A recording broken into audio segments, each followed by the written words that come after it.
에베소서에 나오는 6개의 전신갑주 가운데 어느덧 마지막 갑주의 시간이 되었습니다. 말씀의 검은 6개의 전신갑주 가운데서 유일한 공격 무기입니다. 5개의 수비 장비를 다 갖춘 후에 마지막으로 검을 딱 집어 들고 이제 본격적으로 마귀와 싸울 채비를 딱 갖추는 그 용사의 모습, 군사의 모습, 그 모습을 보여주는 것입니다. 이 모습이 당시 전쟁터에서 싸우는 로마 군인이 사용하던 칼의 모습입니다. 우리 칼 이름은 글라디우스라고 이야기를 하는데 영화 글래디에이터, 검투사라는 단어가 바로 여기에서 파생된 단어이죠. 이 글라디우스는 군인들이 오른쪽에 이렇게 차고 있었던 칼입니다. 길이는 약 60cm 정도 되었고요. 폭은 5cm에서 6cm 정도 되었습니다. 이렇듯이 검이라는 것은요, 전장에 투입된 모든 군사들은 이 개인용 전투용 검, 이것을 모두가 다 가지고 있었습니다. 왜냐하면 붙어서 싸우는 근접전이 일어나면, 육박전이 일어나면 칼은 나를 보호하는 가장 가까이에 있는 강력한 공격 무기이기 때문에 그렇습니다. 붙어 싸우는데 공격 무기가 없으면 내가 죽게 돼요. 그래서 반드시 필요한 개인용 무기였습니다. 그렇다면 오늘 이 6번째 전신갑주, 이 말씀의 검에는 어떠한 영적인 의미가 담겨 있을까요? 우리 함께 말씀을 살펴보면서 주님이 주시는 음성을 들을 수 있기를 간절히 축복합니다. 함께 따라하겠습니다. 예리한 무기입니다. 예리한 무기입니다. 로마 시대 전투 현장에서 당시 가장 강력한 무기가 있다면 무엇이었을까요? 가장 대표적이고 위력적인 공격 무기는 다름 아닌 창이었습니다. 그래서 이제 무기를 이야기하면 창과 방패, 이것이 한 세트로 움직이게 되는 것이죠. 그렇다면 이 전신갑주를 이야기하면서 공격 무기를 왜 더 위력적이고 더 파괴적인 창이라고 이야기하지 않고 왜 검이라고 이야기를 했을까요? 이 검은 헬라어로 마카이라라는 단어를 사용을 합니다. 이 마카이라라는 단어는요, 이 전쟁에서 싸울 때 사용하는 이 단검을 의미하기도 하지만 희생 제물을 잡거나 면도를 할 때 쓰는 아주 예리한 칼을 말할 때도 이 마카이라라는 단어를 씁니다. 좀 예리한 칼을 말하는 것이죠. 이 창은 아주 파괴적입니다. 창에 찌르면 굉장히 위력적으로 파괴를 시킵니다. 반면 칼은 창에 비해서 아주 섬세하고 예리한 특징을 가지고 있습니다. 이 배는 특징이 있죠. 이 하나님의 말씀의 속성을 이해할 때 하나님의 말씀은 속성상 창에는 어울리지 않다. 오히려 예리하게 쪼개고 베는 이 칼의 속성과 더 흡사하기 때문입니다. 이러한 예리한 말씀의 특징을 잘 보여주는 성경 말씀이 있습니다. 히브리서 4장 12절 말씀 우리 함께 읽겠습니다. 하나님의 말씀은 살아있고 활력이 있어 좌우에 날선 어떤 검보다도 예리하여 혼과 영과 및 관절과 골수를 찔러 쪼개기까지 하며 또 마음의 생각과 뜻을 판단하나니. 아멘. 이 히브리서 말씀은요, 하나님의 말씀에 관한 4가지 특징을 보여주고 있습니다. 첫 번째는요, 하나님의 말씀은 살았고 운동력이 있다, 활력이 있다라고 이야기를 합니다. 말씀 자체가 살아있고요, 말씀이 가는 곳곳마다 사람을 살리는 힘이 있습니다.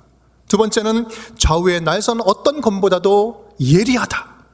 세 번째, 이 예리한, 그 말씀의 예리함은 사람의 보이지 않는 곳을 찌르고 쪼개고 고친다는 말씀입니다. 홍과 영과 및 관절과 골수를 찔러 쪼개기까지 한다. 그리고 네 번째는요, 그래서 그 말씀은 마음의 생각과 판단을 뜻을 교정하고 다스려 주신다라는 말씀입니다. 이 말씀의 예리한 검은 사람의 영과 혼과 관절과 골수를 찔러 쪼개면서 하나님의 사람으로 만들고 하나님의 사람으로 다듬어 간다라는 말씀인 것이죠. 그렇다면 우리에게는 2가지 질문이 생깁니다. 첫 번째는요, 그렇다면 이 예리한 검은 누구에게 사용하라는 말인가? 또 한 가지는요, 이 영적 전쟁에서 왜 이러한 예리한 검이 필요하단 말인가? 여러분, 전투 현장에서 칼을 뽑아들고 누구를 향해서 누구에게 써야 되겠습니까? 당연히 전투 현장에서는 그 칼은 상대 적군을 향해서 써야 됩니다. 그것이 정상적인 것입니다. 그런데요, 이 영적 전쟁에 있어서 이 예리한 칼이 필요한 곳은 어디입니까? 다름이 아니라 바로 우리예요. 나 자신인 것입니다. 왜 그렇습니까? 가장 치열한 영적 전쟁터가 어디예요? 바로 우리 마음이기 때문에. 우리 마음이기 때문에 그렇습니다. 마귀는 우리의 마음을 집중적으로 공격해서 믿음을 잃어버리게 하고 우리의 마음을 영적으로 또 둔감해지게 만듭니다. 영적으로 둔감해지는 우리의 마음터가 가장 치열한 영적 전쟁터, 우리가 말씀의 검으로 싸워야 할 그 현장인 것입니다. 영적 전쟁에서 왜 예리한 칼이 우리에게 필요하겠습니까? 예리한 말씀의 검이 아니면, 예리한 칼이 아니면 딱딱해지고 둔감해져가는 우리의 마음, 우리의 영성을 고치고 쪼개고 우리가 회복할 수가 없기 때문에 그렇습니다. 마귀는 지금도요, 열심히 저와 여러분의 믿음과 영성을 둔감해지게 만들고 있습니다. 우리의 삶의 위기가 찾아오면 이렇게 속삭이죠. 너부터 챙겨야 돼. 너부터 챙기고 봐. 옆을 바라보고 다른 사람들을 신경 쓸 겨를 없게 만듭니다. 세상의 고통의 소리에 둔감하게 만들어 이웃의 그 아픔에 눈을 가리게 만듭니다. 지금은 어떻습니까? 당장 먹고 사는 현실적인 문제들로 우리가 속절없이 쓰러지고 넘어지고 있을 때 마귀는 속삭여요. 신앙은 선택사항이야. 신앙은, 믿음은 인생의 옵션이야. 우리에게 속삭이는 거예요. 이것이 바로 영적으로 둔감해져가는 모습입니다. 영적으로 둔감해지면 나타나는 현상이 또 있습니다. 그것은 하나님의 말씀을 자기에게 적용하는 것이 아니라 다른 사람들에게 적용한다는 것입니다. 말씀을 다른 사람에게 적용을 하면은요, 말씀은 창처럼 파괴력이 있어서 아주 살인 무기가 됩니다. 하지만 예리한 검으로 자기의 말씀을 자기에게 적용하면 그 말씀은 섬세하게 다루는 예리한 칼이 되어서 우리의 식어가는 영혼을 새롭게 되살리는 그런 능력을 품게 된다는 말씀입니다. 마치 수술칼처럼, 마치 암을 도려내는 수술칼처럼 말입니다. 예리한 말씀의 검을 먼저 우리 스스로에게 향해서 먼저 나 자신을 말씀으로 다스려야 된다는 사실입니다.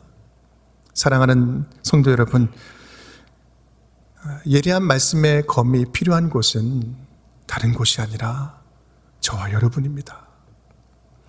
영적인 전쟁을 한답시고 칼을 막 이리저리 휘두르고 돌아다니는 것이 아니라 영적인 전쟁에서 승리하는 비결은 먼저 하나님의 말씀으로 우리가 부서지는 거예요. 우리가 쪼개지는 것입니다. 말씀으로 다짐을 받아 정결함을 회복하는 것입니다. 말씀이 우리의 영과 혼과 및 관절과 골수를 찔러 쪼개어 말씀이 주관하는 삶을 살아가는 것입니다. 말씀으로 채워지는 거예요. 말씀을 인도하는 대로 따라가는 것입니다.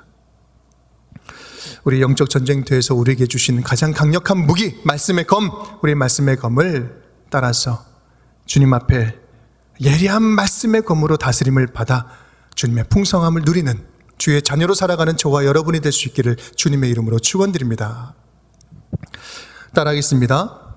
성령이 다스리시는 무기입니다. 성령이 다스리시는 무기입니다.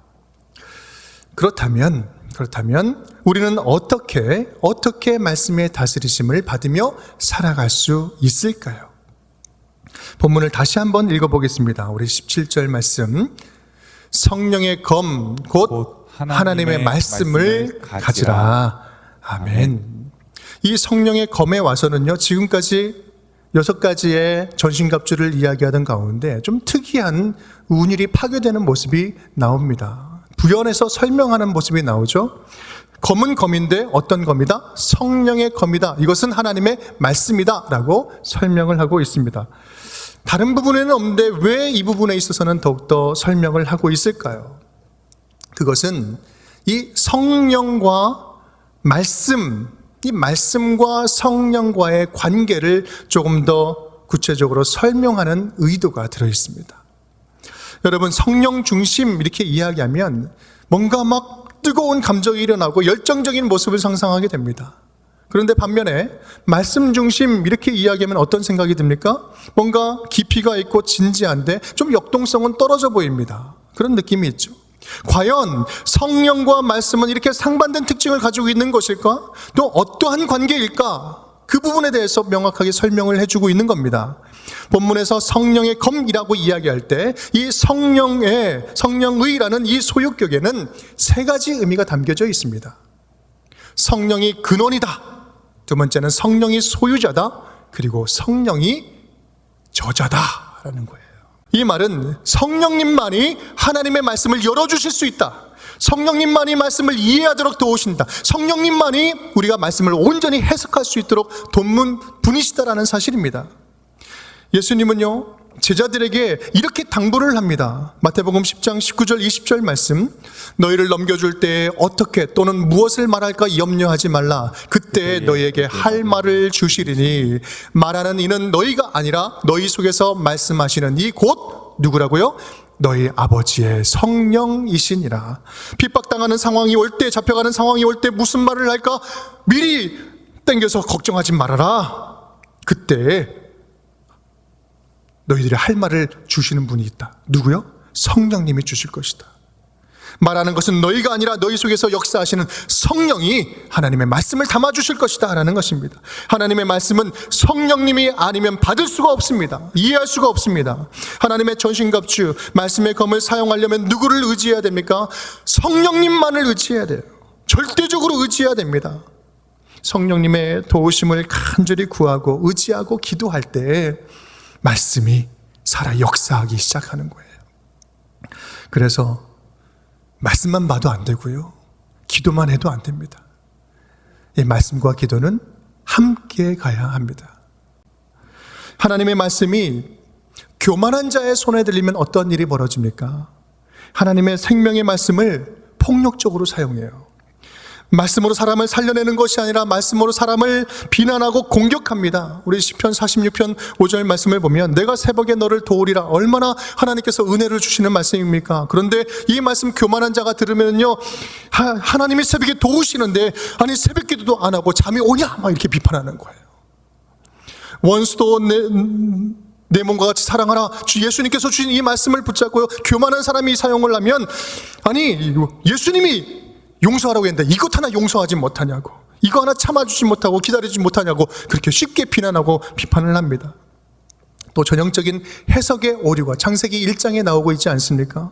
땅을 정복하라, 땅을 다스리라, 이 말씀을 붙잡고요, 이 말 근거로 얼마나 자연 환경을 마음대로 파괴하고 망가뜨렸습니까? 이것을 우리 인류를 상대로는요, 선교라는 이름으로 얼마나 많은 민족과 나라들을 폭력적으로 점령하고 죽였습니까? 안타깝지만요, 이런 일들은 하나님의 말씀을 인용을 하고 하나님의 말씀을 근거로 했지만 잘못 해석한 결과입니다. 눈은 눈으로, 이는 이로 갚아라, 보복하라. 이 말씀은 어떻습니까? 억울하면 한 대 맞았으면 반드시 때려 죽여도 괜찮다. 뭐 보복해라, 열심히 복수하면서 살아, 이런 말입니까? 아니에요. 우리는 한 대 맞으면 두 대 때리고 두 대 맞으면 네 대 때리는 그런 연약한 존재이기에 이것을 아니까 보복의 한계를 지어주신 거 아니겠습니까? 성령님이 하나님의 마음을 조명해 주시지 않으면, 성령님께서 열어주시지 않으면 우리는 성경의 본뜻을 절대로 이해하지 못합니다. 성령께 구하고 성령께서 알려주시는 대로 우리는 말씀을 받아야 돼요. 하나님의 말씀이 자기 의로움으로 가득한 자에게 붙잡히면 어떻게 됩니까? 성경의 잣대로 열심히 자기는 살아가려고 합니다. 그런데 그러면서 자기만 옳다고 이야기를 하죠. 자기들만 깨어있고 자기들만 정의하고 나만 진리를 소유하고 있다고 말합니다. 지금 이 시대가 이런데, 지금 상황이, 시국이 이런데 어떻게 교회들이, 목사들이 가만히 있냐고, 아무것도 하지 않고 이렇게 있냐고 쉽게 교회를 판단하고 비판을 합니다. 정죄해버립니다. 그래서 기존의 성도들, 좀 자기 성에 안 차는 성도들, 기존의 교회들을 치졸한 교회요, 세속적인 교회, 세속적인 사람이라고 비난을 하기도 하죠. 가만 들어보면 자기만 의로워요. 자기만 진리를 가지고 있습니다. 자기만 성경적이에요. 우리 주변에서 이런 일들이 얼마나 많이 쉽게 일어나고 있습니까? 그런데요, 성령께서 다루시는 말씀의 검은 완전히 다릅니다. 완전히 달라요. 성령께서 다스리는 검이 지나가면요, 분명히 칼이 지나가는데도 절대로 상처가 남지 않습니다. 분명히 성령께서 크게 도려냈는데, 정말 크게 도려냈는데 덧나지도 않고 부작용도 없습니다. 성령께서 말씀을 조명해 주시면 하나님의 뜻이 선명하게 드러나기 때문에 영혼 깊은 곳에서 자유함이 터쳐나옵니다. 성령께서 조명해 주시면 마음 그리고 관계에 평화가 찾아옵니다. 그리고 놀라운 치유함이 일어나는 것이죠. 성령이 말씀으로 우리를 다루시면 각 사람마다, 각 다른 한 사람 한 사람마다 그 수준에 맞게, 그 상태에 맞게 정확하게 찌르고 정확하게 쪼개서 정확하게 고쳐주십니다. 디모데후서 3장 16절 말씀 우리 함께 읽겠습니다.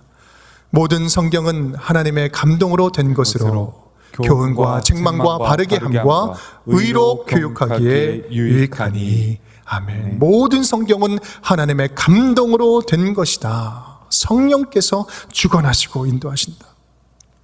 사랑하는 성도 여러분, 우리 성령님께서는요, 오늘도 저와 여러분을 진리의 말씀으로 다루시기를 간절히 원하십니다. 진리의 말씀으로 찾아오시기를 간절히 원하고 계세요. 지금 아파하고 있는 자녀들, 아파하고 있는 성도들, 그 마음을 아시고 너에게는 그 말씀이 필요하고 너에게는 그 치료가 필요한데 내가 다가가기를 원하노라. 주님께서는 우리를 바라보고 계십니다. 평안을 주기를 원하시고 풍성한 말씀으로 치유하기를 원하십니다. 그렇게 회복하기를 원하세요. 그 성령님 앞에 말씀을 들고 설 수 있기를 간절히 축복합니다. 성령님께서는요, 오늘도 말씀 앞에 나오기를 간절히 기다리고 계십니다. 말씀 앞에 나오기만 하면 내가 보여주겠다. 내가 들려주겠다. 내가 역사하겠다. 성령께서 채워주시는 말씀 충만의 은혜가 저와 여러분에게 차고 넘치기를 주님의 이름으로 축원드립니다. 따라하겠습니다.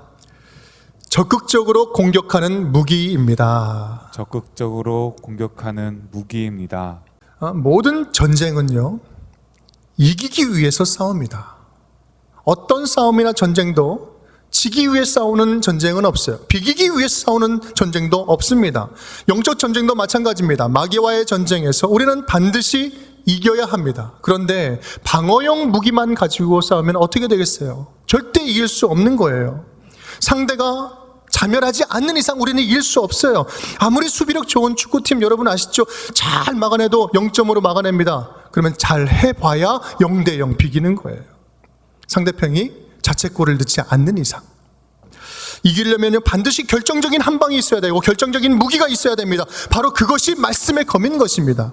영적 전쟁에서 하나님 말씀 외에는 이길 방도가 전혀 없습니다.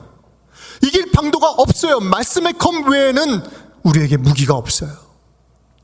본문은 이렇게 강하게 명령합니다. 가져라, 소유하라, 성령을 의지하여서 적극적으로 칼을 들고 싸워라. 가만히 서 있지 말고 이제는 그 칼을 들었으면 적극적으로 그거로 나아가라, 싸워라. 적극적인 우리의 움직임, 영적 싸움에서의 그런 태도를 요구하고 계시는 것입니다.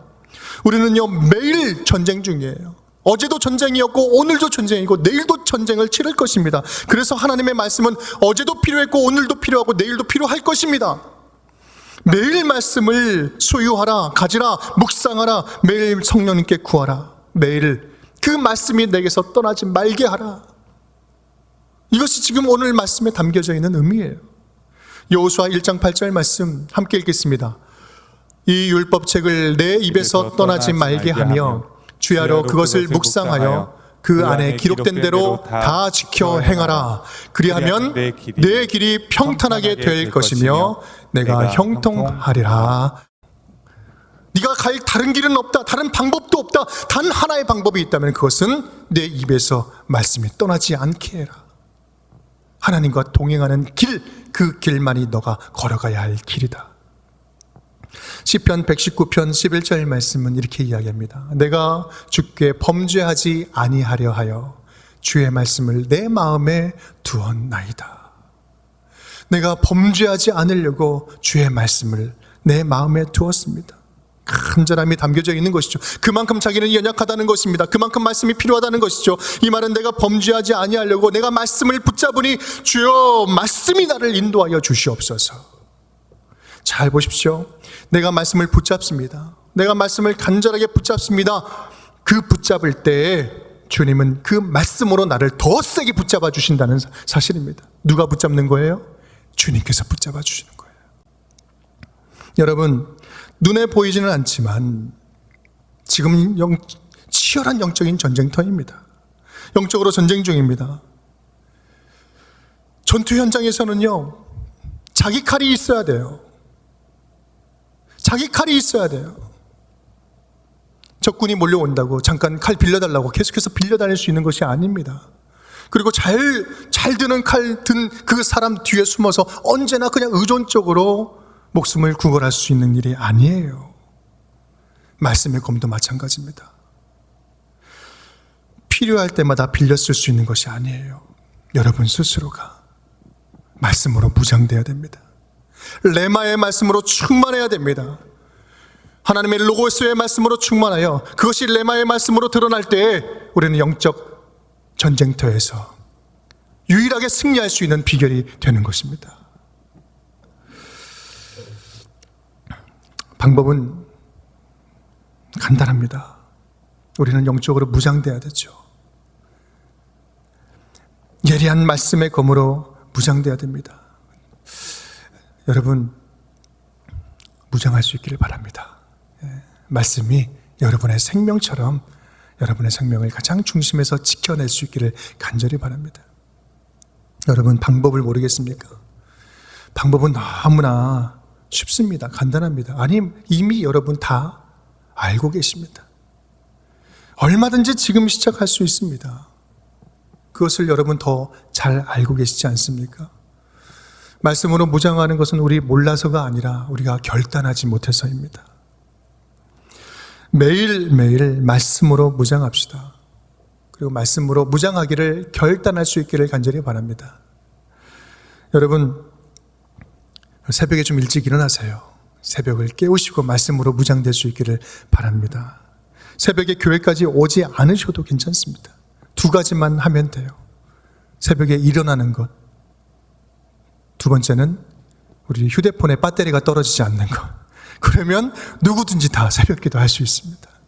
아침마다 부어주시는 은혜에 사모하면서 말씀으로 충전되시기를 간절히 축복합니다. 여러분, 우리가 때가 되면요, 우리는 다시 공적 예배로, 공예배로 만나게 될 것입니다. 하지만 그때까지 나는 방학하겠다, 그때까지 좀 쉬겠다 생각하지 마시고 공예배가 회복되는 그날까지 개인 예배가 회복될 수 있기를 간절히 축복합니다. 하나님과 깊은 교제, 하나님과 직접 만나는 친밀한 시간들, 묵상하는 시간들. 그래서 이 기간이 더 나에게 축복의 시간이었습니다. 주님과 깊은 교제를 누릴 수 있었습니다. 고백하는 저와 여러분이 될 수 있기를 간절히 바랍니다. 전쟁터와 같은 삶의 여정이 계속되고 있습니다. 뉴스를 보면 너무나 암울한 소식들, 자꾸 마음을 힘들게 하는 소식들로 가득합니다. 지난밤에 어둡고 두려운 시간들을 보냈는데 오늘 밤에 더 큰 어두움이, 짙은 어두움이 찾아오고 있습니다. 하지만 여러분, 잊지 마시길 바랍니다. 주의 말씀은 내 발의 등이요 내 길의 빛이니이다. 주님의 살아있는 말씀이 등불이 되어서 우리를 밝혀주실 줄을 믿습니다. 주님의 레마의 말씀이 우리에게 검이 되어서 우리를 전쟁터에서 우리의 생명을 건져주실 줄을 믿습니다. 그 말씀의 힘으로 영적인 전쟁에서 승리하며 나아가는 저와 여러분이 될 수 있기를 주님의 이름으로 축원드립니다.